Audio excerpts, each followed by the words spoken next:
एक तरीके से मास जेनोसाइड के जैसा देखूंगी। शायद ये मकसद यही था कि मास जेनोसाइड कराया जा सके। लक्ष्य एक ही है, लक्ष्य की प्राप्ति। हर एक ग्रंथ में आप उठाकर देखिए, किसी भी ग्रंथ में अगर लिखा होगा कि वहां पर आप दूसरे धर्म के लोगों को मारिए, अगर लिखा होगा कि आप दूसरे लोगों के धर्म के स्थान को तोड़िए, तो मैं कहती हूं कि आप आकर मुझे एक चप्पल से मारिए, मैं उसके लिए तैयार हूं। लेकिन किसी के भी धर्म स्थान को तोड़कर आप किसी भी खुदा को खुश नहीं कर सकते। कहीं ना कहीं आपकी जो जमीर है वो आपको लानत देगी। बटोगे तो कटोगे।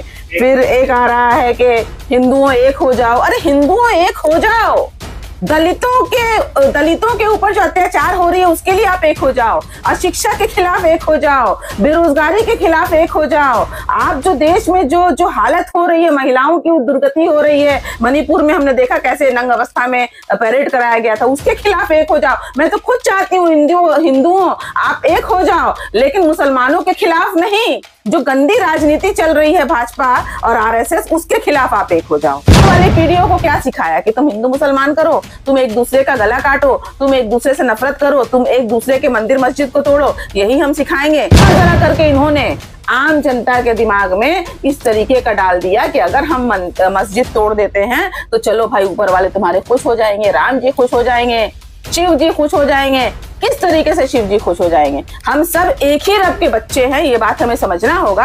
आप उसको राम के नाम से जानते हैं, हम उसे अल्लाह के नाम से जानते हैं, कोई उसे वाहे गुरु के नाम से जानता है, कोई उसे जीसस के नाम से जानता है, ईसा मसीह के नाम से जानता है, लेकिन लक्ष्य एक ही है, लक्ष्य की प्राप्ति। हर एक ग्रंथ में आप उठाकर देखिए, किसी भी ग्रंथ में अगर लिखा होगा कि वहां पर आप दूसरे धर्म के लोगों को मारिए, अगर लिखा होगा कि आप दूसरे लोगों के धर्म के स्थान को तोड़िए, तो मैं कहती हूँ कि आप आकर मुझे चप्पल से मारिए। मैं आप लोग जाकर इस मोदी शाह या जितने भी जहर घोलने वाले लोग हैं, अगर आपके मोहल्ले में आते हैं और कहते हैं कि हम लोग मस्जिद तोड़ना चाहते हैं, तो उन लोगों को खदेड़ के भगाइए, उन लोगों को वहीं जूता खोल के मारिए। और हो सके तो आपके पास एक और ताकत है, वो है वोट की ताकत। वोट की ताकत से खदेड़ दीजिए और इनको दिखा दीजिए कि हम आपके मंदिर मस्जिद की वजह से आपको वोट नहीं देंगे, बल्कि हम आपके रिपोर्ट कार्ड को देखेंगे कि आपने 5 सालों में हमारे बच्चों के लिए क्या किया है, हमारे शिक्षा के लिए क्या किया है, महिलाओं की सुरक्षा के लिए क्या किया है, रोजगार के लिए क्या किया है। तब जाकर आप वोट कीजिए। ये मेरी आपसे अपील भी है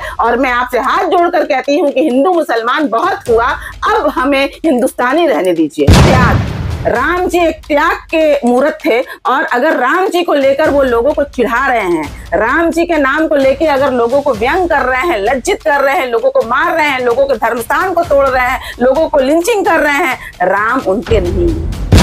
देखिए, जो 3 नौजवानों की हत्या की गई है, इसको मैं एक तरीके से मास जेनोसाइड के जैसा देखूंगी। शायद ये मकसद यही था कि मास जेनोसाइड कराया जा सके इस तरीके के वारदात को करके, क्योंकि देखा यह गया कि जो जजमेंट आई, कहना ये है उनका कि किसी ने कंप्लेन किया कि वहां पर मंदिर था और वगैरह वगैरह, और उसके बाद जो सर्वे 3 घंटे के अंदर कोर्ट इतनी ज्यादा जागरूक हो गई, जो और मामलों में सोई रहती है वो कोर्ट जागरूक हो जाती है अचानक से।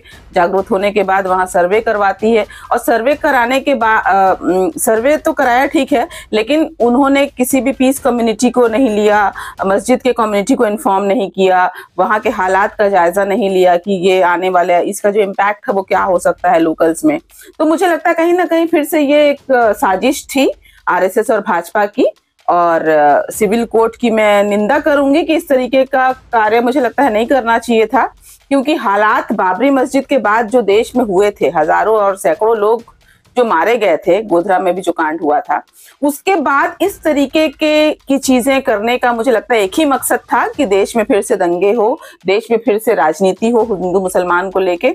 ये तो 2014 से ही चला आ रहा है। वो कभी एक खान पान को लेके लिंचिंग के नाम पर, कभी हाल में ही देखा हमने वक्फ बोर्ड को लेकर भी सुर्खियों में है हमारा जो मुस्लिम समाज है। और दूसरी चीज है कि इससे पहले ज्ञानवापी मस्जिद को भी लेके इस तरीके के वारदात आए थे, और कई ऐसे स्टेटमेंट आते रहते हैं कई लोगों के, आरएसएस के लीडर्स के, कि ताजमहल जो है वो कहीं शिवलिंग वहां पाया गया है, कभी वो कहते हैं कुतुब मीनार हमारा है। हमारा तो सब कुछ है, हमारा मतलब हम हिंदुस्तानियों का जितने भी देश के धरोहर है वो हर एक व्यक्ति का है, वो हिंदू हो मुसलमान हो।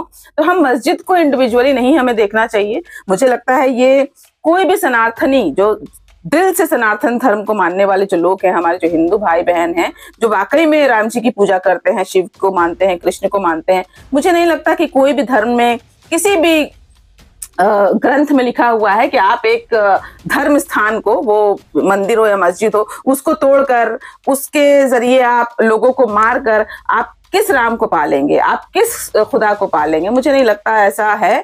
ये बिल्कुल राजनीति है और राजनीति का ही एक ये चरित्र हम देख पा रहे हैं, चित्र हम देख पा रहे हैं, जो कहीं ना कहीं हमने गोधरा में देखा, कहीं ना कहीं हमने बाबरी मस्जिद के वक्त देखा, और कहीं ना कहीं देश में 2014 के बाद ये हालात ऐसे पैदा किए जा रहे हैं कि जहां पर असली मुद्दे होना चाहिए हमारे शिक्षा, असली मुद्दे होना चाहिए किसानों की जो समस्याएं, असली मुद्दे होने चाहिए महिलाओं की सुरक्षा कैसे ली जाए, असली मुद्दे होने चाहिए दलितों पे जो अत्याचार हो रहा है, असली मुद्दे होना चाहिए कि जो 2 करोड़ नौकरी के जो वादा किया था मोदी जी ने वो कैसे दिया जाए।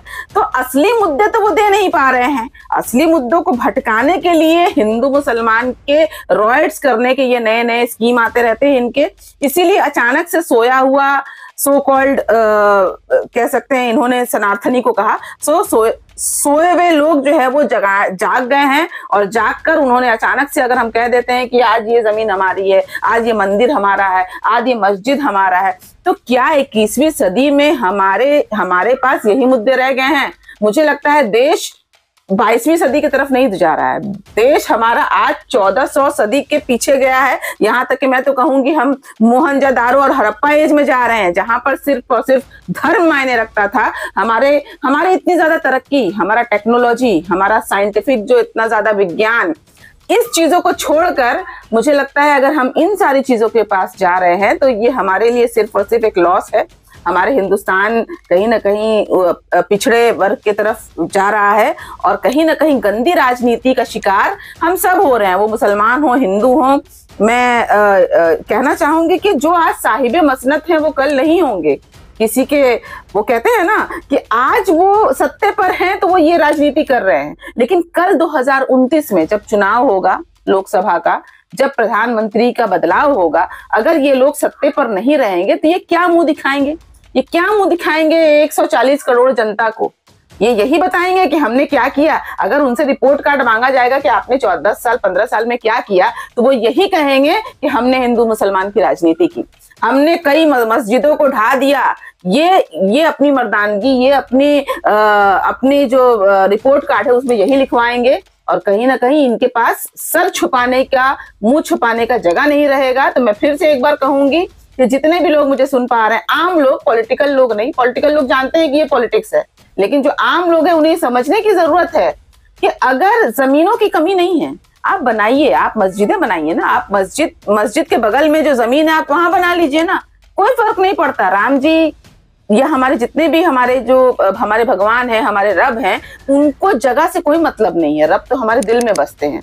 मैं यही बात मस्जिद के लिए भी एप्लीकेबल कहूंगी। आप जो लोग मस्जिद को, मंदिर तोड़ते हैं, मैं उसकी भी यही कड़ी निंदा करती हूँ कि किसी के भी धर्म स्थान को तोड़कर आप किसी भी खुदा को खुश नहीं कर सकते। कहीं ना कहीं आपकी जो जमीर है वो आपको लानत देगी। कहीं ना कहीं कल को चल के आप देखिए, जिंदगी भर तो किसी को जीना नहीं है।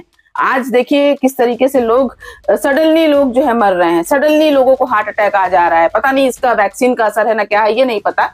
तो लोगों को ये सोचना चाहिए कि थोड़े से जमीन के लिए, थोड़े से सत्ते के लिए, थोड़े से राजनीति के लालच के लिए, वोट बैंक के लिए हम आज क्या कर रहे हैं। मस्जिदों को क्यों टारगेट किया जा रहा है?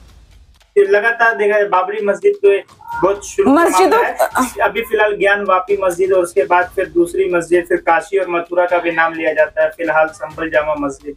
हर जगह पे मस्जिदों को क्यों टारगेट किया जा रहा है? टारगेट मस्जिदों को नहीं, टारगेट मुसलमानों को किया जा रहा है। 20 करोड़ जनता, 20 करोड़ जो आबादी है हमारी, इनफैक्ट अगर हम सही से देखें तो 30 करोड़ होगी। तो जो 30 करोड़ की जो मुसलमान हैं उनको आप साइड करके नहीं जी सकते, ये अच्छे से जानते हैं। इनको मेजॉरिटी को एक करना है। अभी हाल में इनका स्टेटमेंट भी हमने देखा है कि कटोगे तो बटोगे तो कटोगे। फिर एक आ रहा है कि हिंदुओं एक हो जाओ। अरे हिंदुओं एक हो जाओ, दलितों के ऊपर जो अत्याचार हो रही है उसके लिए आप एक हो जाओ, अशिक्षा के खिलाफ एक हो जाओ, बेरोजगारी के खिलाफ एक हो जाओ। आप जो देश में जो हालत हो रही है, महिलाओं की दुर्गति हो रही है, मणिपुर में हमने देखा कैसे नंग अवस्था में परेड कराया गया था, उसके खिलाफ एक हो जाओ। मैं तो खुद चाहती हूँ हिंदुओं आप एक हो जाओ, लेकिन मुसलमानों के खिलाफ नहीं। जो गंदी राजनीति चल रही है भाजपा और आरएसएस, उसके खिलाफ आप एक हो जाओ। इनफैक्ट हिंदू नहीं बल्कि मैं कहूंगी हिंदू मुसलमान जितने भी हिंदुस्तानी हैं, आप एक हो जाओ ताकि आने वाली हमारी जो नस्लें हैं वो हमें कहीं ना कहीं कोसे नहीं कि हमने क्या किया, हमने आने वाली पीढ़ियों को क्या सिखाया कि तुम हिंदू मुसलमान करो, तुम एक दूसरे का गला काटो, तुम एक दूसरे से नफरत करो, तुम एक दूसरे के मंदिर मस्जिद को तोड़ो, यही हम सिखाएंगे। आज हमें ये सोचना होगा कि ये तो लोग अपनी राजनीति सेक रहे हैं, ये भी सोचने की बात है। आप देखिए जितने भी बड़े बड़े राजनेता हैं भाजपा के, या तो उनके दामाद मुसलमान हैं, या तो उनके जमाई मुसलमान हैं, या तो उनके फूफा मुसलमान हैं, वो सब खुश हैं ऊपर लेवल में, लेकिन नीचे लेवल के जो लोग हैं, जो जमीनी जो लोग हैं, उनको वो लड़ा रहे हैं। ये बात को आपको समझनी होगी कि इसमें सिर्फ और सिर्फ राजनीति है और कुछ भी नहीं है, क्योंकि मंदिर और मस्जिद तोड़ने से हम किसी भी भगवान, किसी भी हमारे ऊपर वाले को खुश नहीं कर सकते। ये बात आपको समझनी है। ये बात वो सत्ताधारी जानते हैं कि ये करवाया जा रहा है। आज हमारी भोली भाली 140 करोड़ की जनता, कितने लोग बहुत ज्यादा पढ़े लिखे हैं, कई लोगों को तो शायद कभी वो स्कूल नहीं गए, कभी उनको बेसिक एजुकेशन नहीं मिला, तो उनको बहुत ज्यादा इस तरीके से प्रभावित किया जा सकता है। तो ये लोगों ने जहर घोलने का काम 2014 के बाद धीरे धीरे किया। जिस तरीके से जरा सा विष अगर आप पानी में मिला दे तो वो पूरा जो पानी है वो खराब हो जाता है। तो जरा करके इन्होंने आम जनता के दिमाग में इस तरीके का डाल दिया कि अगर हम मस्जिद तोड़ देते हैं तो चलो भाई ऊपर वाले तुम्हारे खुश हो जाएंगे, राम जी खुश हो जाएंगे, शिव जी खुश हो जाएंगे। किस तरीके से शिव जी खुश हो जाएंगे? हम सब एक ही रब के बच्चे हैं, ये बात हमें समझना होगा।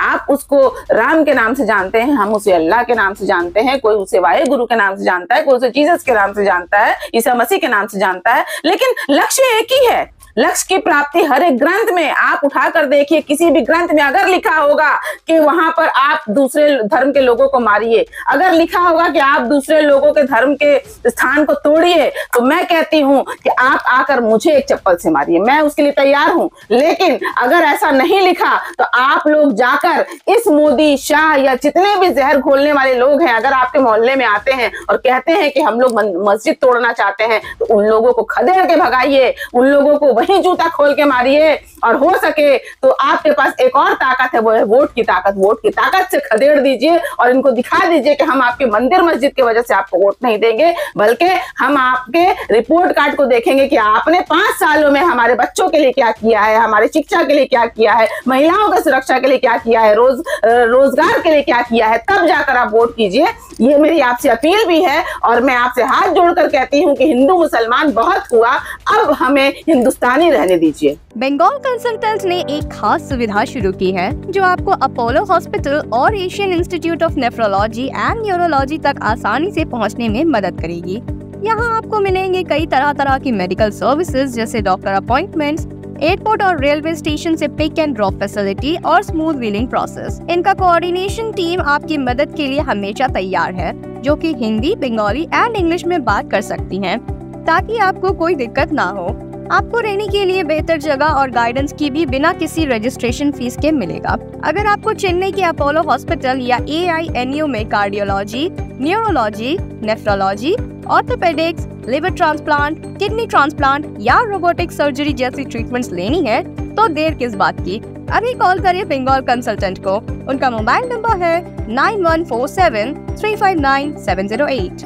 आप अपने ट्रीटमेंट डिटेल्स भी इस नंबर पर भेज सकते हैं। इस मौके का लुत्फ उठाएं और अपने स्वास्थ्य का ख्याल रखें। सर्वे टीम के साथ एक कहा जा रहा है कि एक भीड़ थी, एक बड़ी जमात थी जो जय श्री राम का नारा भी लगा रही थी वहां पर। अब फिलहाल कई सालों से लगातार देखा जा रहा है कि जय श्री राम के नाम पर जो है राजनीति हो रही है, उसको लेकर आप क्या कहेंगे? देखिए, जय श्री राम राम दिलों में बसते हैं। राम दिलों में बसते हैं। राम, अगर हम राम जी को एक मनुष्य के तौर पर देखें, उनका अवतार जो है मनुष्य के तौर पे हुआ था। मैं भी बहुत से ग्रंथ पढ़ती हूँ, तो जो सनातनी है वो अच्छे से जानते हैं कि राम जी ने एक साधारण मनुष्य के रूप लेकर धरती पर जन्म लिया था और उनका एक ही काम था, त्याग। राम जी एक त्याग के मूर्त थे, और अगर राम जी को लेकर वो लोगों को चिढ़ा रहे हैं, राम जी के नाम को लेकर अगर लोगों को व्यंग कर रहे हैं, लज्जित कर रहे हैं, लोगों को मार रहे हैं, लोगों के धर्म स्थान को तोड़ रहे हैं, लोगों को लिंचिंग कर रहे हैं, राम उनके नहीं है। राम मर्यादा पुरुषोत्तम राम उनके नहीं हो सकते जो दूसरों के नहीं है। तो राम सबके थे, और आप ये जो सत्ताधारी है जो राम जी का नाम लेकर काम कर रहे हैं, वो किसी के नहीं है। वो मुसलमान के भी नहीं है, वो हिंदू के भी नहीं है, वो सनातनी के भी नहीं है, वो किसी के भी नहीं है। वो सिर्फ और सिर्फ अपनी राजनीति रोटी सेक रहे हैं। इसीलिए मैं इसकी भी मुखालफत करती हूँ कि राम जी का नाम लेना बंद कीजिए अपने गंदे जबान से। आप किसी भी धर्म गुरु का नाम लेना बंद कीजिए अपने गंदे जबान से, क्योंकि आपकी जो मंशा है वो सिर्फ और सिर्फ खुद के लिए है, समाज के लिए नहीं है।